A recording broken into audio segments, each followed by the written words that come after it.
దేశానికి వెన్నెముక లాంటి వాడు రైతు. ప్రపంచంలోని ప్రతి ఒక్కరి ఆకలి తీర్చే అన్నదాత రైతు. అలాంటి రైతుకు వివాహం అనేది పెద్ద సమస్యగా మారింది. ప్రతి ఒక్కరి జీవితంలో వివాహం అనేది అతి ముఖ్యమైంది. అయితే ప్రస్తుత కాలంలో రైతంటేనే పిల్లనిచ్చేందుకు ఏ తల్లిదండ్రులు ముందుకు రావడం లేదనేది ఒక చేదు నిజం. ఈ క్రమంలో సామాజిక సమస్యను పరిష్కరించేందుకు కర్ణాటక రైతు సంఘాలు ముఖ్యమంత్రి సిద్ధరామయ్య ముందు ఒక వినూత్నమైన ప్రతిపాదనను ఉంచాయి.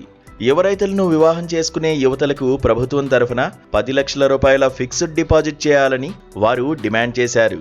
మంగళవారం విధాన సౌధలో జరిగిన బడ్జెట్ సన్నాహక సమావేశంలో రైతు నేతలు ఈ అంశాన్ని ప్రధానంగా ప్రస్తావించారు.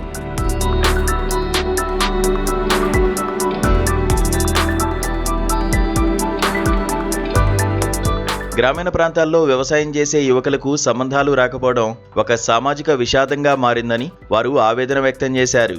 యువతలను వ్యవసాయ కుటుంబాల వైపు ప్రోత్సహించేందుకు ఈ ఆర్థిక సాయం ఎంతో దోహదపడుతుందని వారు వివరించారు. అంతేకాదు పెళ్లి కానుకతో పాటు రాబోయే బడ్జెట్లో రైతుల సంక్షేమం కోసం మరికొన్ని ప్రతిపాదనలు చేశారు. అందులో భాగంగా రైతులకు గిట్టుబాటు ధర కల్పించడానికి 20,000 కోట్ల రూపాయలతో ప్రత్యేక నిధిని ఏర్పాటు చేయాలని డిమాండ్ చేశారు. ప్రభుత్వ రంగాల్లో రైతు బిడ్డలకు ప్రత్యేక రిజర్వేషన్లు కల్పించాలని కోరారు. దీర్ఘకాలంగా పెండింగ్లో ఉన్న భూ వివాదాలను త్వరితగతిన పరిష్కరించాలని, నిలిపివేసిన కిసాన్ సమ్మాన్ పథకాన్ని పునరుద్ధరించి నాణ్యమైన విత్తనాలు, ఎరువులు అందేలా చూడాలని ప్రతిపాదన చేశారు. రైతు సంఘాల నుంచి వచ్చిన ఈ వినూత్న ప్రతిపాదన ఇప్పుడు దేశవ్యాప్తంగా చర్చనీయాంశంగా మారింది.